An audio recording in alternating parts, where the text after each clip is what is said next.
In the heart of Paris, within the Louvre, lies a small female portrait protected by a thick layer of bulletproof glass.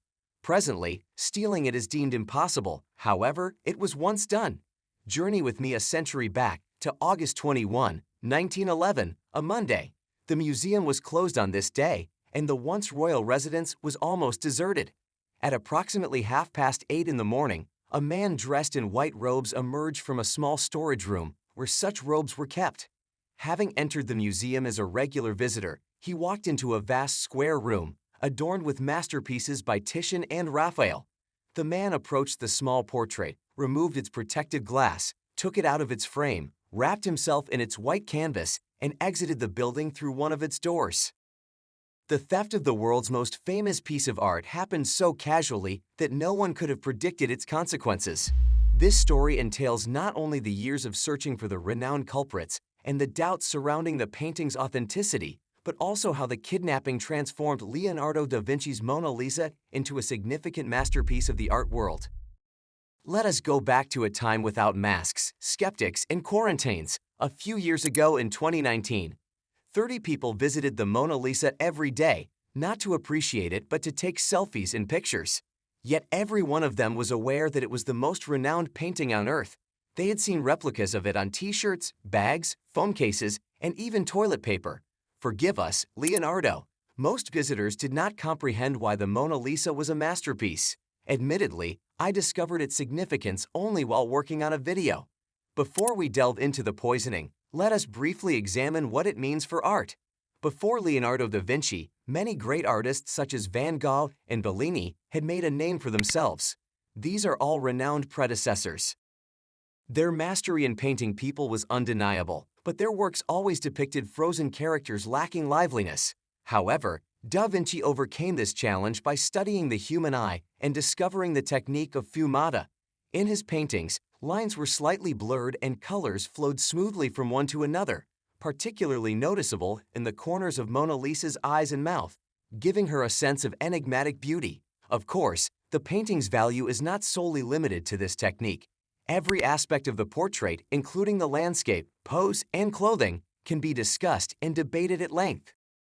Towards the end of his life, Da Vinci relocated to France and brought the Mona Lisa with him, which was later acquired by the French king.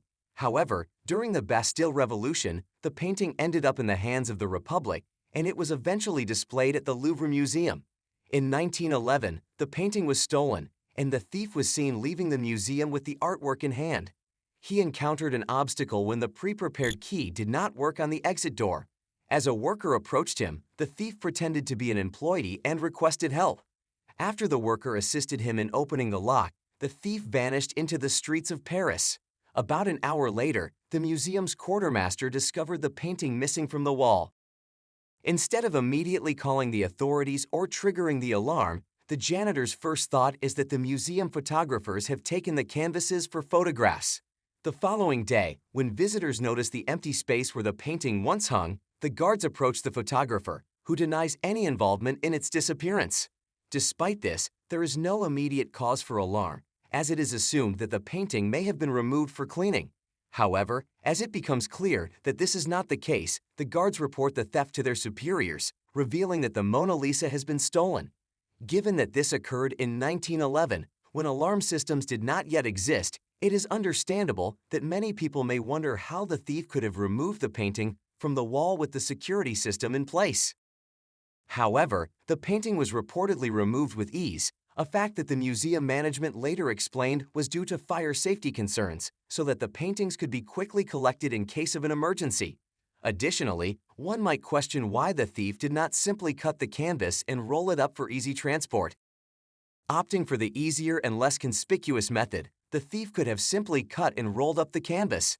However, the Mona Lisa was not painted on canvas, but on a wooden panel, a common practice among Renaissance painters. Fortunately for the culprit, the painting was relatively small and lightweight, measuring approximately 80 centimeters in length and weighing around 8 kilograms. As more than 24 hours passed since the theft, the Paris police initiate their search, triggering a global media frenzy as the Mona Lisa becomes the subject of intense scrutiny.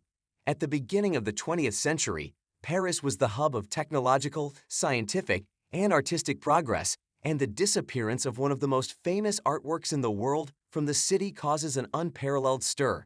Even by 1911, the Mona Lisa had already achieved a position of great significance among the world's masterpieces, but high art remained the privilege of a select few, as viewing it required a personal visit to the Louvre.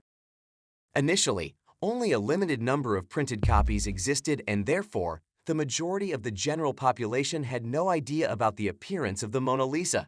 However, this all changed when the painting was stolen. Immediately following the theft, the Parisian police distributed thousands of flyers throughout the streets regarding the missing artwork.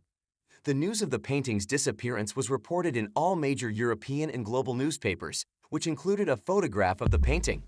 This resulted in millions of individuals who had never heard of or seen Leonardo's painting before becoming familiar with the Mona Lisa and recognizing her appearance. This was an unprecedented event, and the magnitude of the situation was not lost on Malgin and Stern. As a result, a comprehensive and coordinated effort was launched throughout France, including vehicle and train searches, as well as the checking of every individual who carried something in their hands. Amongst the suspects was a young artist by the name of Pablo Picasso, who was found to be in possession of several small sculptures that were stolen from the Louvre. During the investigation, the police discovered that Picasso had purchased the stolen paintings from his poet friend, who had acquired them from the museum. However, both parties were found to be innocent of Giacomo's kidnapping and were subsequently released. J.P. Morgan, an American banker, was also a suspect in the crime, and a popular conspiracy theory suggested that he had ordered the theft with the intention of transporting the painting overseas. Despite denying any involvement and offering $1 million reward for the painting's return, the Mona Lisa remained missing for a week, during which the Louvre reopened to visitors, drawing even larger crowds than before. After a year, the Louvre lost hope of recovering the painting and replaced it with another artwork. Over the following years, rumors circulated that the Mona Lisa had been sighted in various countries, but in reality, the painting remained hidden in a small Parisian room. More than 2 years after the theft, an art dealer named Alfredo Geri received a mysterious letter from a person calling himself Leonardo, claiming to possess the Mona Lisa. The letter explained that Leonardo was an Italian patriot who wished to return the masterpiece to his homeland since it was taken from Italy during Napoleonic times. However, the painting had actually been brought to France by Leonardo da Vinci himself, centuries before Napoleon was even born. The kidnapper remained unfazed as Alfredo Geri and a stranger made arrangements to rendezvous in Florence. Leonardo, who arrived from Paris, stayed in a hotel where the meeting eventually took place. Alongside the kidnapper were 2 other men, art dealer Geri and the director of the Killer's Gallery, who possessed a trunk with a triple bottom. The stranger produced a Da Vinci painting, accompanied by his friend, and quickly recognized it as an original from the Louvre due to the museum stamps visible on the back.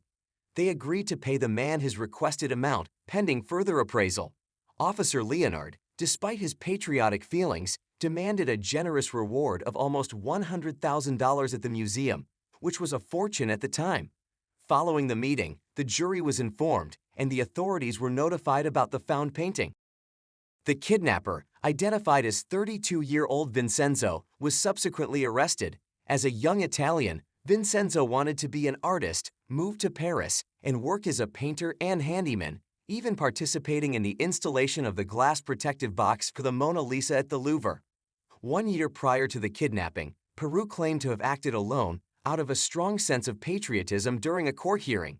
Despite the presence of many works by other Italian masters in the Louvre room, the Mona Lisa's modest size made it a victim. During the trial, Vincenzo's patriotic motives were not taken into account, and he was sentenced to 7 months in prison. However, as he had already spent more than 7 months in custody by the end of the trial, he was released. Ironically, Vincenzo later moved back to France and spent the rest of his life there. Meanwhile, the Mona Lisa was returned to the Louvre as an international celebrity after being absent for over 2 years. Within a couple of days of its return, nearly 100,000 people visited the Louvre, sparking rumors that it was just a copy and the original painting had not been found.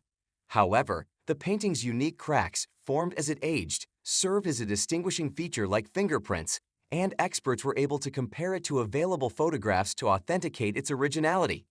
Years later, an American journalist recounted a meeting with a man named Rima, adding another twist to the Mona Lisa's story history. He asserted that he, not Vincenzo, was the true mastermind behind the abduction of the Mona Lisa, claiming that the theft of the painting was merely a small component of a larger scheme. The ballerina had been involved in counterfeiting and selling artworks for some time when an idea occurred to him. He knew that there were wealthy buyers in America who would be interested in purchasing stolen works from the Louvre. Shortly before Giacomo was taken in 1911, the ballerina made numerous copies of the painting and shipped them to the United States, where they passed through customs without incident. Meanwhile, several individuals stole the actual painting, including a former employee of the museum named Peru, who knew the museum's workings. After news of the theft spread worldwide, the ballerina and his accomplices had no trouble convincing American buyers that they were selling the authentic painting, while the customers kept the copies in their homes to avoid drawing attention to themselves.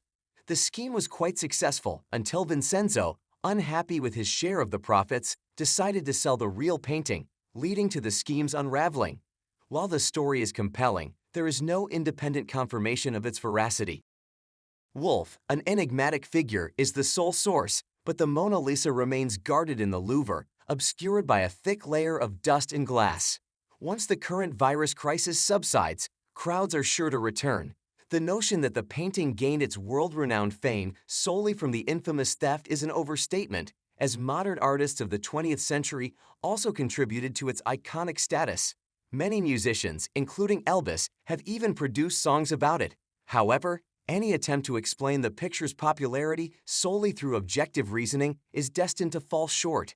The essence of art itself, an indescribable emotional charge, defies calculation by formula. This is the main enigma surrounding the Mona Lisa. Thank you for watching. Subscribe to the channel.